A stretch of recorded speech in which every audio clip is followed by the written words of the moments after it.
So imagine stepping out of your day-to-day life and just dropping yourself into a gorgeous 130-acre natural playground for 3.5 days of learning and laughing and moving your body and calming your brain and reconnecting with people who just see the world the way that you do and accept you completely as you are. So that's what we've created with our Camp Good Life Project, or Camp GLP experience.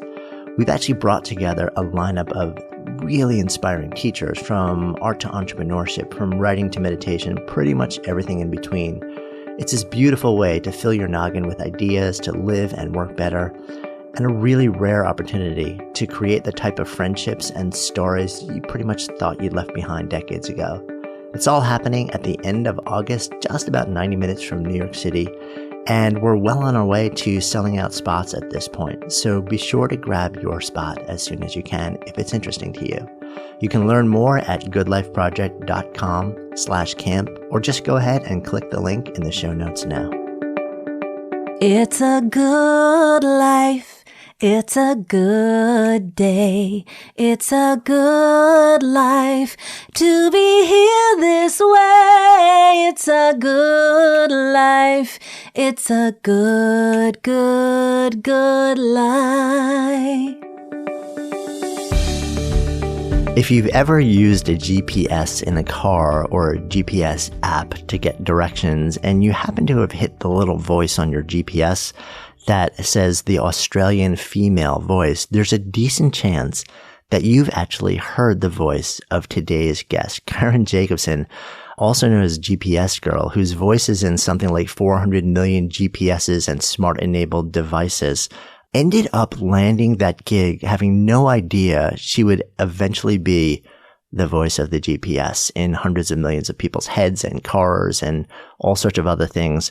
What she really wanted to do was go from being in Australia to being the next Olivia Newton-John in the United States.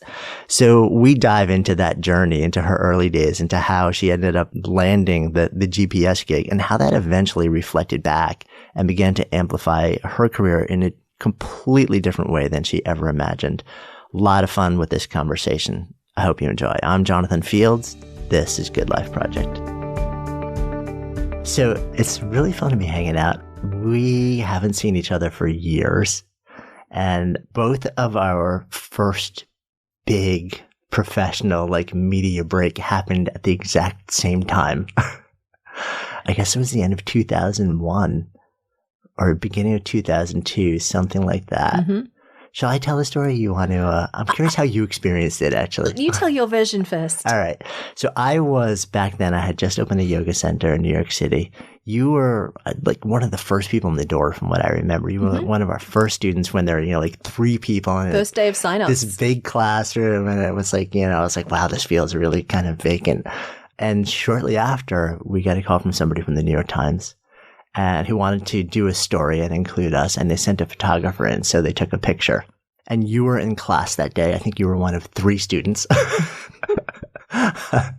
in a 1,000 square foot room. And it was me teaching, and the photographer was underneath you, inside, and all around you, taking pictures of me teaching and of you practicing. And you were very kind not to freak out. And then shortly after that, there was a photo of you doing yoga, and he was kind of shooting through you doing down dog and me behind you teaching. And that ended up on the front cover of the job section on the New York Times, which, because that was also, they had just launched it, it ended up being plastered on buses and billboards around New York. I don't know if you knew that. I did not know. I need footage of that. Yeah. I was freaked out because for the first time, I thought, well, this is cool. It's on the front page of a major section in the New York Times. Right.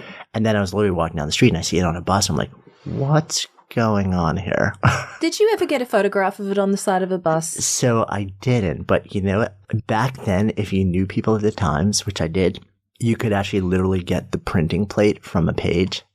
So somewhere tucked away in a closet, I have this, actual size printing, metal printing plate from that one page that has us both hanging out in this picture. I'll have to find it. Okay. I'll take a picture and send it to you. Yeah, really, really. Wow. So can I tell my version of the story? So I had been living in New York for a year from Australia on the east side, had to leave the country, sorted out my visa, and came back and moved into an apartment on West 49th Street.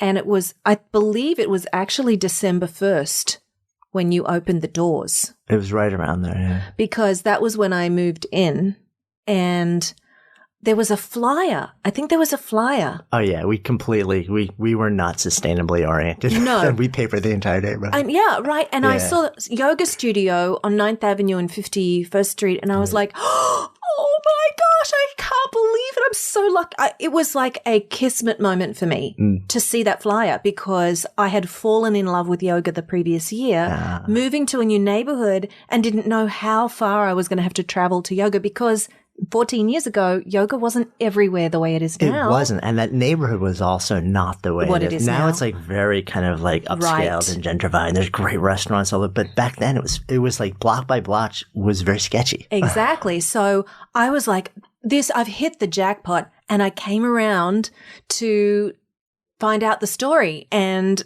I met you, the owner. Because there were only two of us back then. That's right.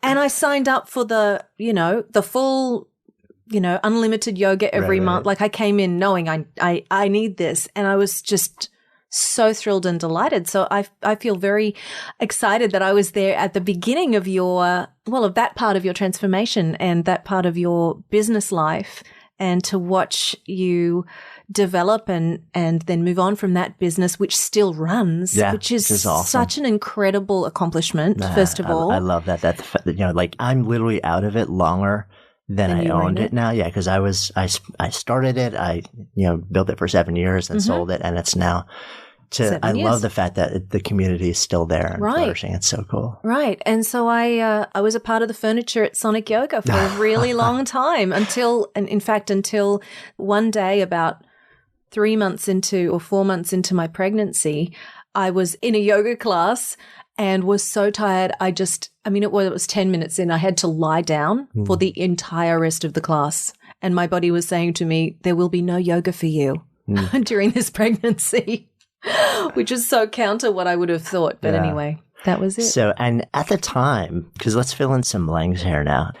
So it was funny because I remember having this conversation with you back then. Like, you were like really excited, I'm going to show my mom. And it's so weird how this is like popping into my head right now. I remember you saying to me, like, I always hoped that I would like be in like major media or be in the New York Times, but I never thought it would be for this. Oh, absolutely. Right. So let's kind of like take a big step back and fill in some of the blanks here, because your profession, your art, your passion, tell me about it. When I was very small, I would sing along to everything on the radio, and then I started to hear little melodies in my head and started to write songs, and I knew that they were important and I needed to work out how to write them down. So this is about the age of 7. And I wasn't really sure how to write them down, so I scribbled the words and wrote what I thought were notes, just not on music paper but just on regular paper. And when I was 7, I saw the most important and influential person in the whole world on TV. And that, of course, was Olivia Newton-John. And that moment really set the course for my life, because she inspired me. And it's something about her coming, this blonde Australian female singer coming to America, being embraced, being loved here. I just knew that's what I want to do with my life. I want to become a professional singer and move to America. Like a lightning bolt at 7. And throughout my life, and my schooling, I was playing piano, writing songs, singing in everything possible, with the vision that one day I'm going to move to America. And at the age of 31, I was now living in Sydney, Australia. I grew up in Mackay in North Queensland, in a tropical town in the middle of nowhere, and worked my way down to Sydney. I'd been there 10 years building my business and my life, and was just like, hang on, I haven't moved to America, and what I really want to do is that. So you're like, that was part of the original vision. Absolutely. Oh yeah. Become a professional singer and move to America. But why the America part? Like, why was that so important? I'd seen Olivia do it. That's what that particular experience was. But as I grew older, there was a shiny, bright light over here for me. It was attracting me to come here. Now, with the benefit of hindsight, Americans super huge generalization now, but Americans are welcoming and upbeat and casual and encouraging. And you say you want to accomplish something and an American will go, great, go for it. An Australian might go, what do you want to do that for? Really? Because Australia is about the lifestyle. Australia is about... Take me deeper into that. Oh, yeah. Australia, and in many ways, I think the priorities are excellent because Australia is like, what are we doing on the weekend? And the weather is very good in many parts of Australia year round. Well, especially in Queensland. So. Exactly. And the beach is right there for most of Australia's population. I mean, there are over 200 beaches in the city of Sydney. You know, it's a beach life in a city for many people. So there are boats and there's swimming and there's surfing and it's all about the lifestyle. What are we going to do on the weekend? Whose place are we going to? Where are we going to go outdoors and enjoy this paradise we live in? So that, I think, is part of why Australia is so lifestyle oriented as opposed to business, which of course exists there. They have an economy. And Australia is a successful, very successful country. But America just has possibility. There's this, and especially in New York City. And my absolute experience moving here and then, you know, moving here with a suitcase and a dream at the age of 31, which is kind of old compared to a lot of people moving somewhere to start a new life for a new career. And I want a big record deal. I want to tour the world with my music as a singer and a songwriter and a piano player. People are like, great, how can I help you? Who do you need to meet?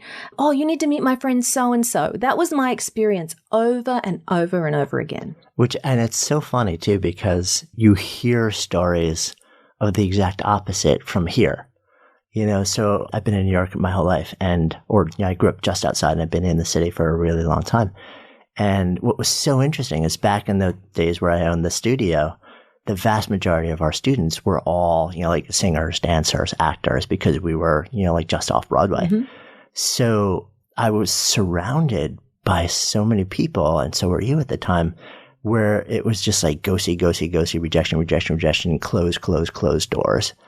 To the extent where I was always wondering, I'm like, how can you keep going on in a profession like this? So it's so interesting to hear you say that your experience was almost the exact opposite. Well, I would say there was a lot of what you're talking about also, because the structure of the entertainment business, I find, what's a really strong word? Soul destroying. Because it is, you go and audition and then you either get it or you don't. And it's a numbers game and most often you don't for many people. So there is a real accumulation of disappointment, which, if taken personally, can be soul destroying. So how do you not take that personally when sort of like you're the product? It's extremely difficult. I think it takes everything in a human being to keep their mindset straight during that kind of experience. I mean, I feel like in many ways I'm still recovering from the heartbreak I experienced in the music business, and I've managed to create my own road, you know, in my own way. Did things turn out how I expected and did things work out? Did I accomplish what I came here to do? I didn't. Not yet. But I still believe it can.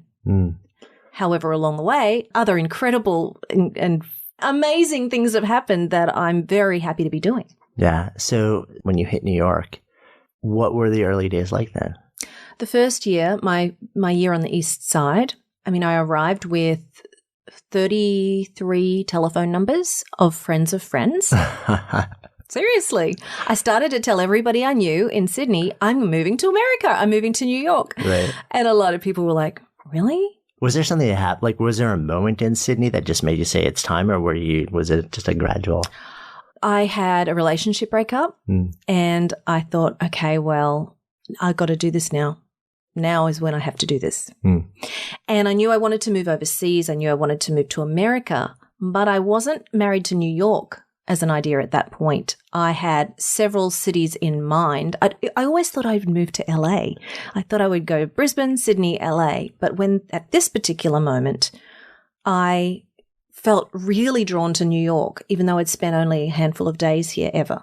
Yeah, I mean, it's interesting too, because if the vibe that you were describing around Sydney before is really close to sort of like a Southern California type of vibe. So it's almost like, in a weird way, it's almost like it wouldn't have made sense for you to move from there to Southern California, because kind of like you're just changing the accent, but so much is the same. Whereas New York is a much more profound change and shift in opportunity too. Exactly. And when you ask if there was a moment, it's only recently that I re-identified this particular moment. And the Broadway show Rent, there was a production playing in Sydney, Australia in early 1999, I believe. And I went on my own and I was sitting in the audience watching this show, and I just was, so moved and so connected to what was happening energetically in that show that it was like the lightning bolt of, I'm moving to New York. I don't want to sound like a cliche, Jonathan, but it was so interesting that it was like, I'm moving to New York. Yeah, I understand that actually. That I remember seeing that show, the original cast, like in the very early days in the city, and just weeping. It was so powerful. And it was all about like sort of like the bohemian, super creative scene in New York and the struggling artists just trying to make it. So you land here with 33 phone numbers. And at my suitcase, I stayed on a friend's couch for the first few weeks. And then I rented a room, which was a closet off somebody's room on the east side, and I set out to meet people for coffee, lunch, dinner, drinks, all those 33 people on that list. And your goal at that point was to become the next Olivia Newton-John in America, or had it evolved? Yes. Yes.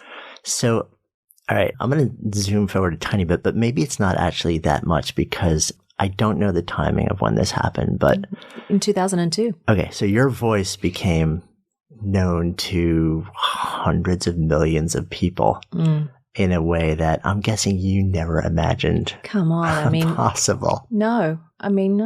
So take me there. So 2001, you and I met. I'm practicing yoga 3 times a week at Sonic, and I'm going to auditions. I have a great New York voiceover agent. I am singing live many nights a week. And I get an audition, and the client is looking for a native Australian female voiceover artist living in the northeast of the United States.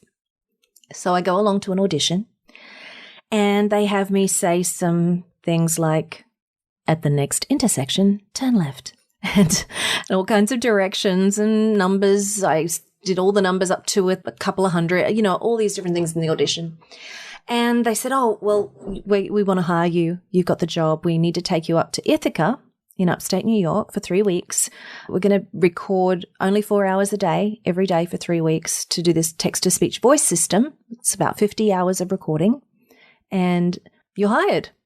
So up I go. Did you know what the job was at the time? No, I knew it was an involved voice system, a big voice system, but I didn't know what it would be used for. And they weren't really even telling me what it would be used for. They had some ideas of some of the things it would be used for. They probably sensed you'd want like royalties or more money if you knew. So I go up and do this job, and 4 hours, 9 till 1. They didn't want my voice to sound fatigued in any way. So I recorded from 9 till 1 every day. And then I'd go to lunch. I'd go to Moosewood for lunch, which was so super yummy, and go back to my hotel room and write songs and hang out until the next day. I did that for 3 weeks. Then I came back to my life in New York City as a singer and songwriter. And fast forward a couple of years. And So you just kind of forgot about it. You're like, all right, interesting job. You're like, whatever. Yep. No. Yep. Money arrived. Great. What's next? And then a couple of years later, I got a voicemail message from a girlfriend who also lives in New York. She was on the original list of 33 people, by the way. And she said, Karen, it's Christmas, and my husband and I, we're just driving back from Maine to the city after Christmas. And I bought my husband one of those new GPS thingos. And, we're in the car, and I said, turn it over to the Australian voice. And so he did. And we're listening to the Australian voice, and oh my God, Karen, it's you. It's you. And I turned to my husband and I said, oh no, I bought you Karen Jacobsen for Christmas. And that is how I found out my speaking voice was in GPS units And now ultimately, smartphones and voice systems in more than 400 million devices around the world. So you're the Australian voice. That's right. I'm curious how you felt about that originally. Which part? Finding out that you were the voice and never really knowing until then. It was weird. Yeah. Wow, this is that job I did. It was just very, very weird. But I've had that experience repeatedly because I will be staying in a hotel and hear my own voice. I will get into an elevator somewhere on the other side of the world and there's my voice, land at Brisbane Airport, and my dad picks me up and we go and we jump into the elevator to go into the parking lot. There's my voice. I mean, my voice pops up with regular.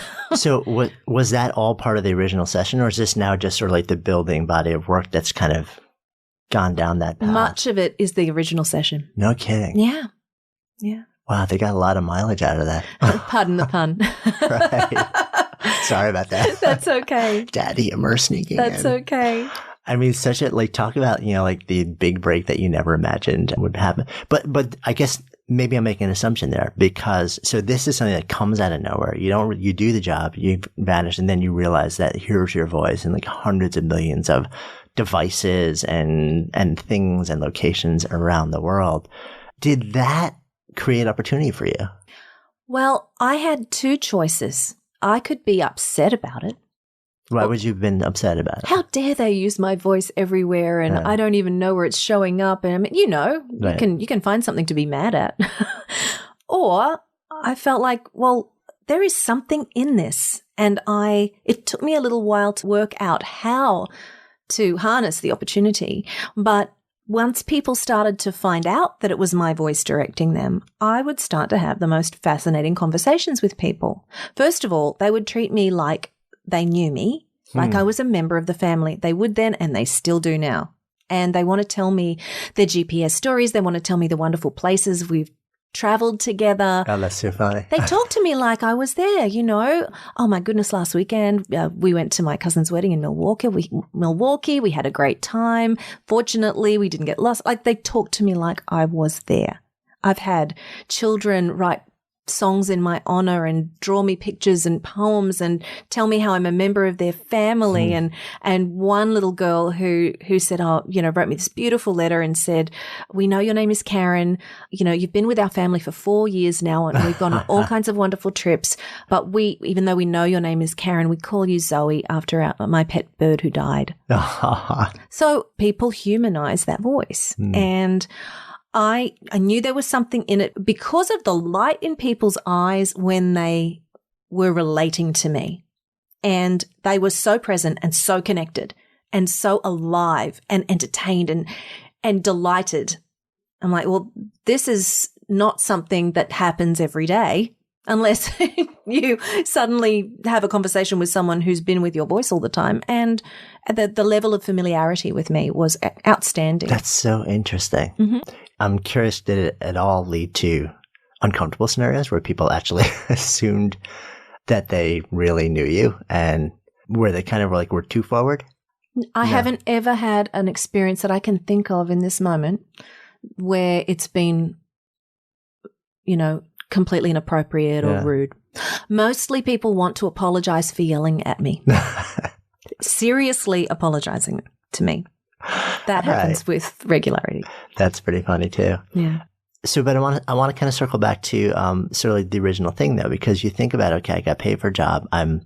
Hundreds of millions of people know my voice, but they don't necessarily know it's me. And your original dream was to be the second coming of Olivia. Right. So did this experience open doors to parts of that dream in some way? It ultimately did. So in those early days where people were very excited, I wasn't quite sure how what to do with this, even though I knew there was something in it. And then, goodness, so my husband and I had a financial, right at the GFC, we had a personal financial crisis. And we, kind of a long story short, we were in the middle of an awful legal case. We got ourselves into terrible credit card debt. One of the ways we thought we could handle this was we came into a small amount of money and we ended up putting a down payment on an apartment with the strategy that once we closed on it, we could then refinance and dump all of the credit card debt, which was at 30% at that time, down into an 8% mortgage. Right. So we had a really good strategy. However, we closed on our apartment in August of 2007. Ooh. And a month later, when I called Tim, our mortgage guy, back to say, we're ready to refinance, he said, oh, Karen, I'm sorry. We can't do that anymore. So we were really stuck, and I was 6 months pregnant with our son at that time, and both my husband and I are in the entertainment business, and work had dried up. And what we ended up doing to recalculate, as I would say, is we rented our apartment out. We really had to make a big move to sort this out, and we put tenants in our apartment. We used frequent flyer miles and flew back to Australia and actually lived with my parents for a whole year to get back on our feet. And I did deals with 19 credit card companies, one at a time on the phone, 0% 5-year deals, and, worked with the mortgage company to refinance our mortgage. I worked for 11 months on the phone with the mortgage company in another time zone to sort that out. And ultimately, we did modify our mortgage at the end of 2009 and could make plans to move back. So we've been back here since 2010, and we paid off every cent of that debt where we got it all handled. So it was almost like you were starting fresh when you came back. Absolutely. And why I was telling you all of that story was during that time when we went back to Australia, we had a small child, a tiny baby. We had all this debt. We've had less overhead now because we had tenants in our apartment, but we had to make this happen. We had to really get things sorted out and get back on our feet. And at that time, I started to just really have clarity around what I could do with this platform I'd been given. And I saw a vision for myself as having a brand, and I knew what there was to do was to create an empowerment brand. And I call that brand the GPS Girl. And it was very clear to me very quickly, oh my goodness, I'm going to speak, and I'm going to write books, and I'm going to have online content, and I'm going to, do events, and I'm going to just all of it. It was very clear to me that I wanted to get this message of, it's never too late to recalculate, and that really you can make your life what you want to make it, and you can be your own inner GPS anytime. And I knew there were a lot of ways to get that message out there, and I wanted to explore as many of them as I could under the umbrella of that brand. Yeah. I mean, it's so interesting that had either one of those things happened, you never having sort of randomly landed this job, which a few years later you only found out was sort of, like you being the GPS girl. Right. And then going through real financial hardship, it's like those two things happened, and all of a sudden the pattern recognition engine in your brain went on and said, wait a minute, there's actually a way to marry the story that I've actually been living and like the recovery, sort of like, I've just been through a couple of years of hell and figured out how to get back on my feet. And at the same time, there's this thing that's been just kind of following me around for years that I've never really understood had how to leverage the power in it. And it's like that somehow those two came together in a way where you said, oh, that's it. So what did you start doing around that? Well, because I made that connection between directions in the car and directions in life. And I really got to marry my lifelong love of personal development with this brand that, this persona that I'd been given. And I actually saw a very inspiring interview with Dolly Parton on 60 Minutes. And it was, I think, 2 weeks after we got back to Australia. And those first 2 weeks, I mean, we just needed a little bit of recovery time because we'd really been through hell. And so I rested and kind of got myself together. And then I was like, okay, it's 2 weeks. It's time to really go for it now.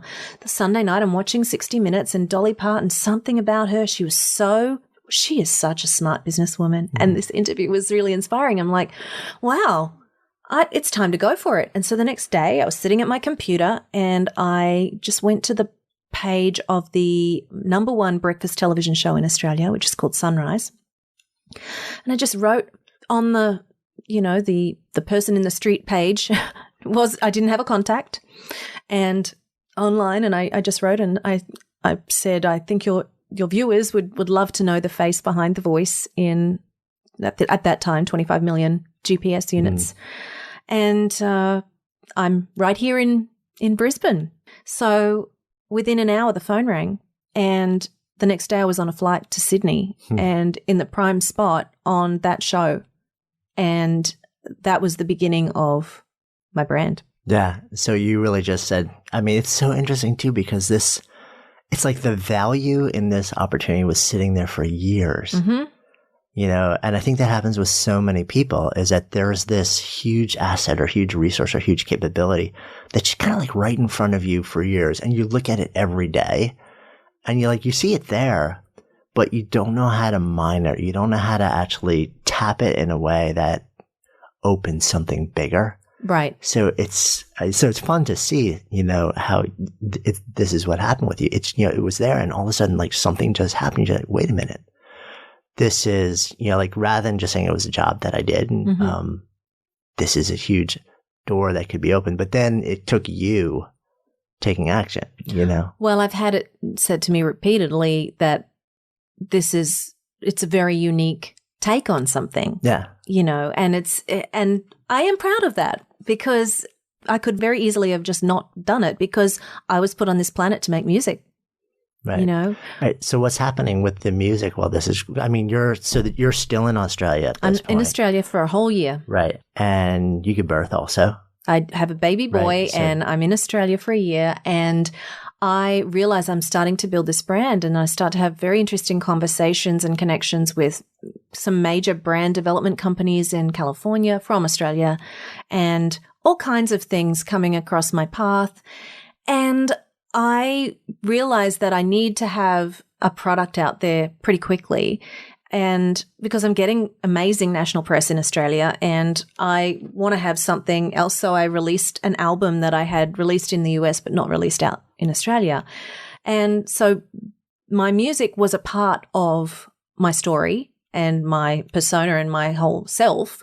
So the first thing I released was that album, and I had it was so interesting because I had a lot of press that year, major press, of people coming and saying, now, I know a lot of people are doing a story about your voice being in the GPS, but we want to do something different. We want to cover your music. The number of articles that happened and press. You're like, is that okay? I know. And I was laughing to myself. Right.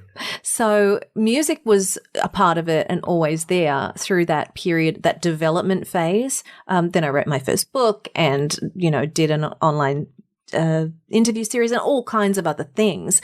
But as my speaking business built, and I speak for a lot of, you know, corporations and associations, and I travel a lot for my speaking engagements, I weave music into my speaking presentations. So the music is always there. I give a keynote where I talk about recalculating and how to navigate change and how to keep going no matter what, and give the 5 directions for recalculating and a process on how to do that. And I weave music into each of those 5 steps. I play, there's a piano on stage, I play and sing. So it's unique, and it's expressing everything that I'm here to do. Yeah. So you really turned that into this really distinct blended performance, Right. where you get to sort of take all the different pieces of you and integrate them. Right. Do you like speaking also? I love it. Yeah. I love it. Do you get the same Jones from that you do from singing or performing? I guess it's performing. Similar. It's a little bit more serious, I think, to speak than to sing, because serious may not be the right word, but singing, I find I'm in another zone altogether. It's a different zone. Speaking, I'm still fully there. If that can make sense. Yeah, it does to me. It's almost like there's this transcendent type of where Yes. you kind of go somewhere where you're singing. Whereas when you're on stage speaking or keynoting, it's like it's you and the audience. But I love it. I love to speak. And that was a very, very interesting transition to be somebody who had a message. And originally when I was starting my brand, I thought it was going to be a travel brand. And that once I had my GPS Girl travel brand up and running, then I would transition into a personal development brand. And it was fear, because who am I to tell people how to live their lives? Who am I to give advice about, I'm not a therapist. I'm not this, I'm not that. And it wasn't until I really realized that, I need to do the thing I want to do, not something warming up to the thing I want to do, which is have an empowerment brand. And I am a 100% expert on my experience. Right. That's all you can speak to. I needed to get to that. Yeah. It's so interesting you say that, because so many people, I've had this conversation, I'm curious you have also with so many people, where they're kind of like, who am I to say that I have the answers? And it's like, it's the wrong question. It's like, it's not about having all the answers. It's just about acknowledging that whatever you've lived up until that point of life, you've got something to share. You've got your story, you've got your lens, and you've got whatever you've learned. It doesn't mean you have to be the most knowledgeable or the best person in the world at it, but there's somebody somewhere out there where they're a few steps behind or a few steps off to the side, and the way you've experienced something, the way you might phrase it, is going to make a light go on, and there's value to that. Right. And when we were talking before about the way this brand took shape for me, it was obvious, and I was trying to work out how to do it. But I think there are so many times something is actually super obvious to us, and we don't think it has any value. Do you know what I'm talking about? We take it for granted that we know how to fold laundry better than anybody else, or be able to structure our morning to have the most productivity, or whatever it might be, or know how to do the best, have great tools for how to go for a run and be in the best shape afterwards, or whatever it might be. But there are little things that everybody has some level of amazing expertise at, but discredits themselves and thinks it's too obvious. Yeah. And it's not valuable. Yeah, totally agree. There's a lot of imposter syndrome around also. Oh gosh. I'm curious, I'd love to actually get a little bit more granular with you. So, because I'm really curious, I know so many people who are interested in some way in speaking. Oh, good. And probably a lot of people listening to this have thought about it. I think a lot of people are terrified, but also intrigued. It's the number one fear whenever surveys are done. But at the same time, I almost think that a lot of people can, if they could see themselves getting past the shaking and wanting to throw up, and up there and be able to actually hold the room, that's sort of a really cool place to be. Once you started to get all this media attention around the GPS girl, and people wanted to know, like, this is the woman behind the voice, and that's opening media doors to you.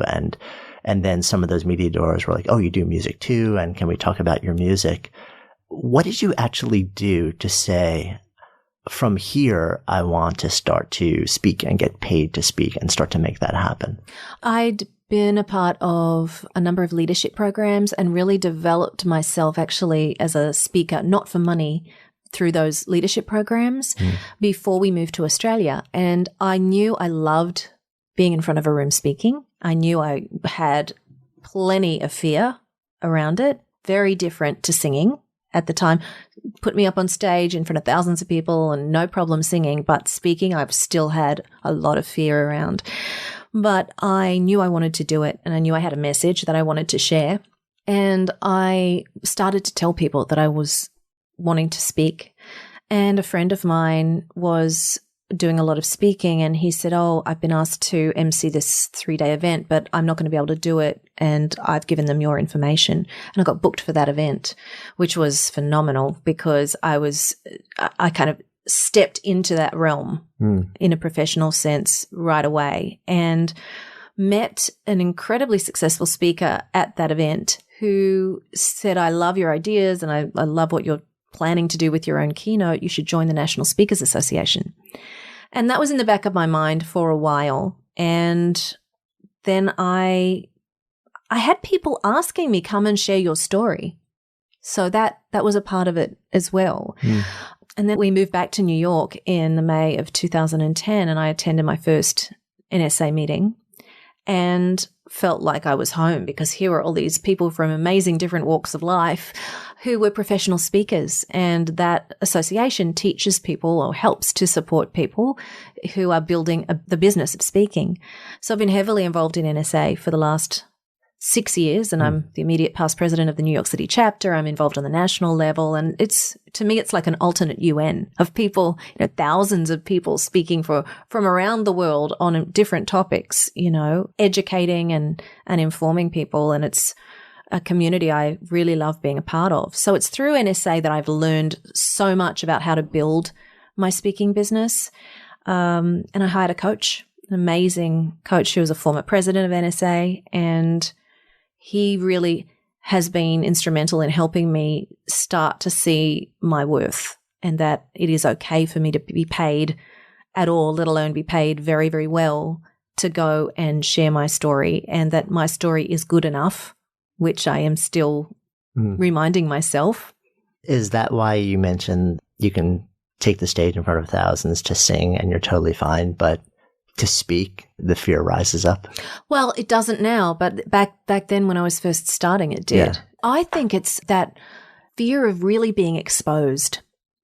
We are completely vulnerable at that moment. We are standing on a stage in front of people. All attention is on us. And oh my God, what if they find out I'm really an imposter? What if they find out I'm not good enough? What if they find out? But it's so interesting that you felt that with that, but not with singing and playing piano, which I think a lot of people would feel even more vulnerable about, because it's sort of like bearing your soul. Yeah, it's like people are judging you based on like your singing ability, your playing ability, your composition ability, and the story like behind the words. Not that I'm trying to like shake you. I'm just good. It's really interesting that we all have different triggers. Maybe also because you were doing that from the time 25 that you were years born. Of that so already. Like, you kind of that. You've owned that at that point. That's right. Yeah, that's so interesting. I love how you ended up basically taking these two things and putting them together into one, which also I think makes you really distinct. I've seen one other person do that once before, and it was Ben Zander, who and would kind of like flies through the audience and then runs back on stage and plays a little piano and then flies through the audience. And it was like one of the most captivating. He did this for 2 straight hours and held an audience of like 5,000 people captivated. It must be so interesting for you to sort of bring speaking and your music into one thing to create this experience that takes people somewhere. It's heaven. I can have my moments of thinking, well, I haven't accomplished what I set out to accomplish, but how fortunate I am to have this whole other world open up to me I didn't expect, that I absolutely love. And I almost feel like my purpose is bigger than I realized in the first place. I have a message to share, and my life is and my own experience is I suppose, the example that it is never too late to recalculate. That I moved from the other side of the world to New York City on my own and built a life. I'm firmly rooted here. I'm married to an American. I have an 8-year-old son. We live right here in Midtown. I'm deeply in love with New York City. I have this, had that awful financial, low point. That was like a real moment in my life. That was when I really had to dig one of the deepest, dig down deep more than ever to come through that and complete that, and my husband and I'm just so fortunate I married the love of my life, and that kind of experience can tear a couple apart, and it made us stronger. We made sure it did, but there are just, when I'm on a stage sharing about recalculating and sharing that it is all about noticing when you're off route, being willing to make a change, taking action. I'm using examples from what I've lived, and I think that's how I am now able to stand there and do it without feeling freaked out. It's because I know it intimately, and I did that. And no, it's not the most dramatic story in the world or the most this or the most that, but I'm not trying to be. I'm just sharing what's worked for me and know that that's what I'm supposed to be doing. Nah. You have circled back to singing in a pretty major way. You have landed on some astonishingly large stages over the last handful of years now. I have. Talk to me about that a little bit. I've sung the national anthem at a lot of major sporting events, and my biggest audience was a Jets game at Giant Stadium for 80,000 people, which was phenomenal. And I've sung at the Garden a few times for the Knicks and Liberty and Dodger Stadium and the Oakland A's and Fenway Park. I mean, these are amazing, amazing, iconic venues, and to get to sing the Star Spangled Banner has been incredible. And then a few weeks ago, really, at the end of last year, I was invited to sing at a concert in Australia. It's called the Vision Australia Carols by Candlelight, and it's actually the biggest thing that happens at the end of the year in Australia nationally, and it is a concert that is televised to 2.8 million people across Australia and has a lot of very successful entertainers perform this Christmas Eve concert. And I was invited to perform this year, and I was backed by a 60-piece orchestra and a 230-voice choir, and it was awesome. Oh my God, I'm getting like chills just thinking about that. It was an amazing experience. Yeah. Yeah, I mean, what was it like to be back home doing that too? Pretty darn validating, I have to say. Yeah. I was on the bill with people I grew up admiring. You know, they're like some of the who's who of Australian entertainment. And to be welcomed and to be, well, first of all, to be invited and then to be welcomed and then to be made feel like I not just was welcome to be there, but that I belonged there. You know, I was really very impressed with the people that I interacted with at that event, and I felt validated. I really did, because, you know, I moved off to the other side of the world and I didn't have a big career in Australian musical theatre or television like so many of the artists on that stage. But I came away from that experience realizing that however any of those artists got to the point where they were on that stage on that night, it was just a vehicle to getting there. And mine happened to be my speaking voice. It wasn't a Broadway show. It wasn't a television show. It was my speaking voice. So again, how unique. And I kind of owned that in a new way, which was really refreshing for me, because I, on an ongoing basis, my whole life and career have dealt with the not good enough. You know, no matter what I do, I'll never be good enough. It'll never be good enough. You know, I deal with that all the time, and it's in the best place it's ever been. But it's one of those ones that I don't know if it ever fully goes away. Even though I'm an extremely fulfilled person, you know what I'm saying. I do. I mean, I think part of it is, you know, when you dig deep down, whose voice are you really hearing saying that? And then part of it, I wonder sometimes, is just when you're an artist, there's like a lifetime of discontent, which isn't necessarily, it's interesting. I think about this often, you know, that it's not necessarily a bad thing if it's the type of discontent, or if you can experience it as fuel rather than fuel to grow, to work, to connect, rather than something that paralyzes and destroys. Right. You know, if you can actually transmute that, if you can make that, then it's something that moves you to do the work every day. But I think also you can, in a weird way, I think you can have that discontent and also be grateful for what you do have right now. It's weird to say that I think those two can coexist, but I do think they can. I'm curious, are your folks both still with you? They are. So you come home with your husband and then give birth there in a very, very troubled state, and then you leave, and then you come back 5 years later in a profoundly different place, and your parents get to watch you. Right. What's that like? It's a beautiful thing.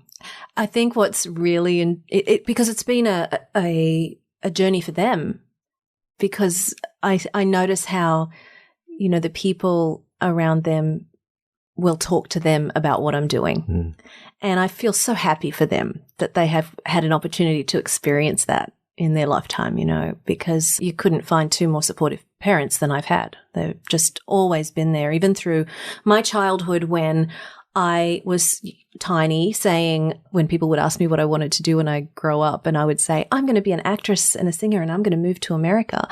And they would go, really? You'll grow out of it, was really the attitude I got all through my upbringing, except from my parents. And they've weathered all of that, and all of the years of that. And to now be at this place where I've received certain amount of, certainly of recognition, and it's an absolute joy to see them enjoying that. It's really fun because it's been a long time coming. I wasn't the early 20s super quick young success. So, but it sure as heck is sweet now. Mm-hmm. That's awesome. So the name of this is Good Life Project. So if I offer that term out to you, to live a good life, what comes up? I love the title. So I am very hard on myself when we're talking about being good enough. And part of every year I create my year in quite a lot of detail and what I want to accomplish and what I want to experience. And one of the things that I'm mindful of is having that fall away and really allowing myself to enjoy so many aspects of my life and making time to read, and which might sound so simple, but I don't know. It's just a lot of schedule, a lot of travel, a lot of things going on in my life, and raising a beautiful boy, and my husband travels as well. So, and I'm on a mission with my business and my brand. So living a good life to me is really honoring myself and my body and my mind so that I can be in the best shape I can be to do the work I'm here to do. And then to just be absolutely great with my husband and with my son, and be really conscious of having a great time when I'm with them, which I think sometimes that really, I have to remember to do that and not buy into the myriad distraction that we're surrounded by. And really to just, to be great with people, to be great with all people, even when it doesn't feel, even when you don't feel like it. Yeah. Thank you. All right, so I have a request for you now. You can absolutely say no. Is there anything you would want to sing us out with? Oh, it's totally cool if you're not warmed up or ready. You can't ask a singer to sing and they say no. Okay, I'm going to sing you your own little song, okay? It's a good life. It's a good day. It's a good life to be here this way. It's a good life. It's a good, good, good life. I'll take that. All right. Thank you. Hey, thanks so much for listening. We love sharing real, unscripted conversations and ideas that matter. And if you enjoy that too, and if you enjoy what we're up to, I'd be so grateful if you would take just a few seconds and rate and review the podcast. It really helps us get the word out. You can actually do that now right from the podcast app on your phone. If you have an iPhone, you just click on the reviews tab and take a few seconds and jam over there. And if you haven't yet subscribed while you're there, then make sure you hit the subscribe button while you're at it, and then you'll be sure to never miss out on any of our incredible guests or conversations or riffs. And for those of you, our awesome community who are on other platforms, any love that you might be able to offer sharing our message would just be so appreciated. Until next time, this is Jonathan Fields signing off for Good Life Project.